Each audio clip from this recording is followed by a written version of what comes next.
All that's really left then is to spend the money. Looking at East Prussia, there's only two possible investments in East Prussia. One is the Admiralty building, which I'm not going to spend money on because I don't have a navy, so there's no advantage to having an Admiralty building. The other is a bawdy house, which would increase the happiness of the lower classes in East Prussia. But the lower classes aren't unhappy, so I don't really need to spend that money either. Scanning back over to Brandenburg, there's only one investment available in Brandenburg, and that's an upgrade of my royal palace to an imperial palace. That will actually increase tax income for Brandenburg by 15%. It also enables me to build, to train the Death Head Hussars for my army, and it improves order and control within the region. So I'm going to spend £6,000 on that, and that's all I'm going to spend, I think. So basically that's the end of the term. So let's see what happens this term. Click on the end term.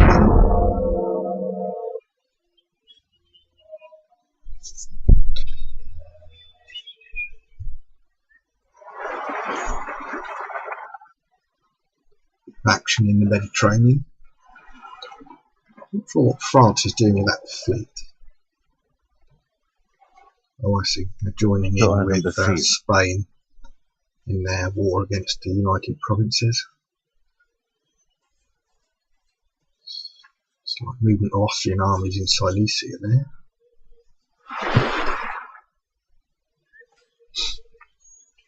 What's Poland doing?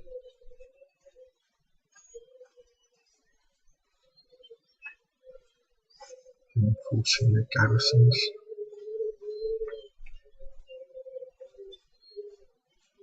Not quite sure where this war between Poland and Austria is happening, because they don't seem to be doing anything close to my borders.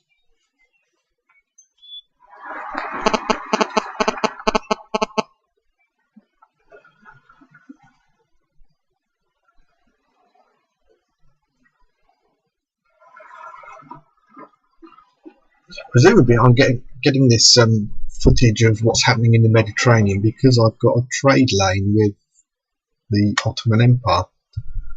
I can't think of any other reason why I'm seeing what's going on down there.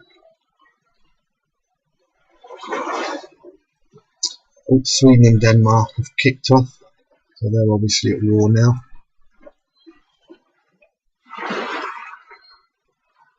I'll keep them out of my hair, hopefully.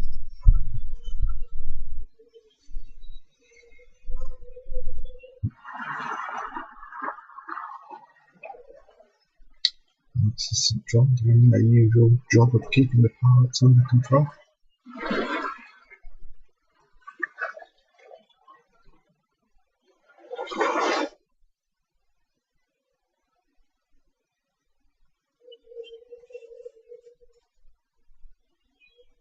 I'm sure that gentleman's been walking backwards and forwards between the college and Stockholm repeatedly. Copenhagen rather than Stockholm.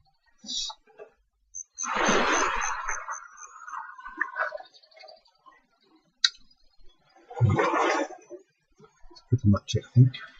Let's see what the reports say at the start of the next term. There we go.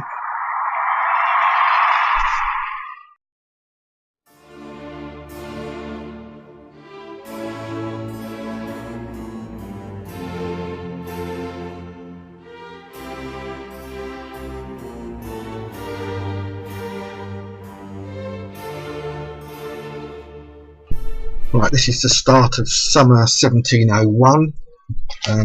My research on empiricism is complete. I've accidentally clicked that off. I've finished building the conservatorium in East Prussia, and Captain Kidd has been captured. So nothing much to report. I'm surprised I didn't get a report about Sweden and Denmark being at war. Let me just check that they are. Unless they were at war right from the start, I'm not quite sure. Yeah, Sweden is at war with actually Russia and Denmark. Presumably they're at war with Russia, and Denmark joined in because they're allies of Russia. Yeah, okay, so let's get started on the turn. Right, so let's do our routine checks first. Let's check out the government first. And oh, we've got a new candidate, and he looks pretty useful. Let's see what industrial revolutionary. So he could make a treasure, apart from the fact that he's both frugal and thrifty, and is an agrarian. So that rather undermined his value as a treasurer. However, he is better than the head of my government in terms of sheer management skill. So I'm going to promote him, but in accordance with the tip I gave earlier, I'm going to get rid of him first because he's useless, and then promote this chap in instead. So that's good.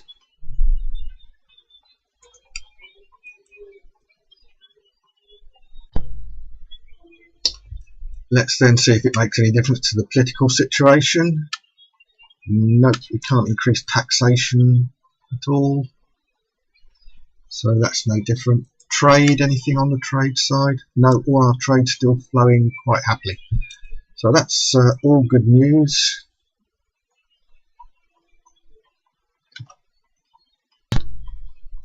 Right, I'm going to check the diplomacy panel again this turn. Not with any hope of gaining any more trade agreements, because that's not going to happen, but I just want to look at the detail of the countries that are at war with each other at the moment. So let's look at Austria.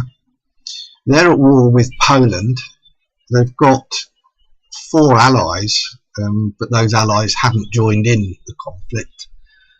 Interestingly, they're allied to Great Britain, so I don't really want to start picking fights with Austria at the moment, because I could drag in United Provinces, Württemberg, Bavaria and Great Britain if I do. So I'm going to leave Austria alone at the moment, even though they are at war. Poland, now they've really gone to town. They're at war with Austria, Bavaria, Württemberg, United Provinces, Great Britain and the Barbary States. And their only ally is Russia, but Russia hasn't joined in the war to assist them. So it looks as though they declare war on Austria, and all Austria's allies sided with Austria in the war. And consequently, now Poland is really overcommitted militarily. So that's going to make them weak and potentially a target for action by Prussia. Perhaps this might be the time to think about taking West Prussia off them. I'll just leave it a few turns just to make sure. Let's have a look at Sweden and Denmark, because we know they're at war now. Sweden's at war with Denmark and Russia, and we know Russia was allied with Denmark, so it's obviously joined in the war. Either that, or Sweden attacked Russia and then Denmark joined in as an ally of Russia. Denmark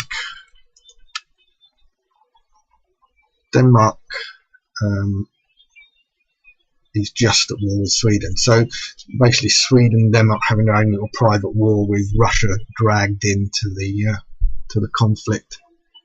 Nothing I can really use to my advantage there. But I'm going to keep an eye on Poland, because there might be a chance to exploit their overcommitment in the next few turns.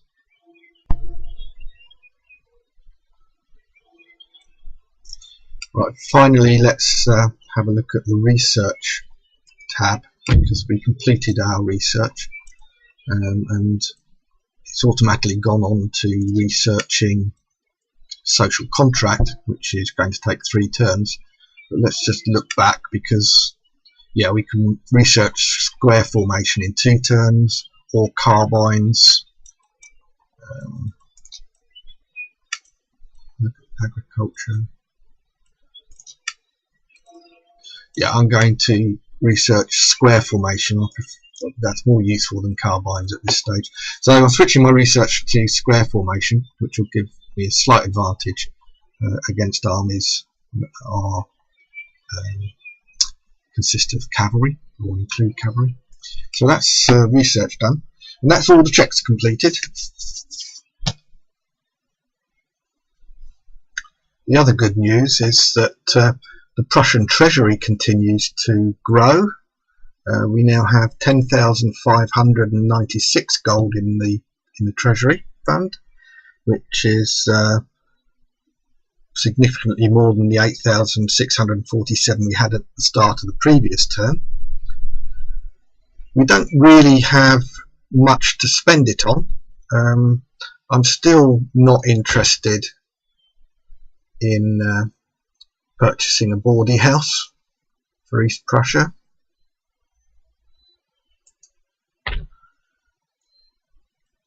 Nor am I interested in buying the Admiralty building. What I will do is purchase this opera house.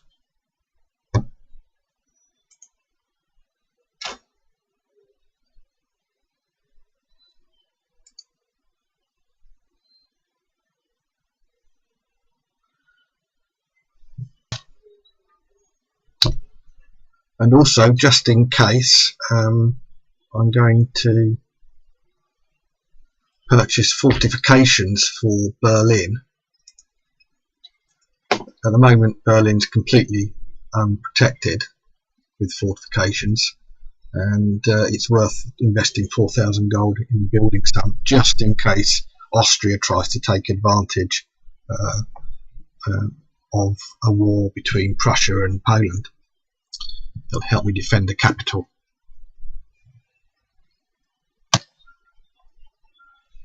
As far as going to war is concerned, the most likely target at the moment is Poland. They're heavily overcommitted already, and they still haven't put any sort of garrison in West Prussia, so it would be relatively easy to snap that province up while they're distracted with all their other enemies. If I do go to war with Prussia, then I'm going to also annex Saxony at the same time. If you remember, Saxony is a protectorate of Poland, so I may as well take them both out at the same time, and I've got 2 armies to do it. The only ally that Poland has is Russia, who may join in the war, but if they do, then they are at war with Sweden anyway, and Sweden at the moment seems to have naval domination of the Baltic Sea.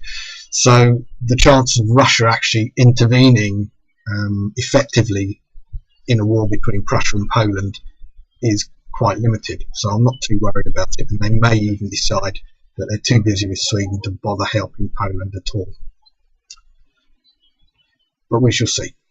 And I'm not going to declare war this turn. I'm going to let that research on the square complete first, and perhaps even get some more military research done before I declare war.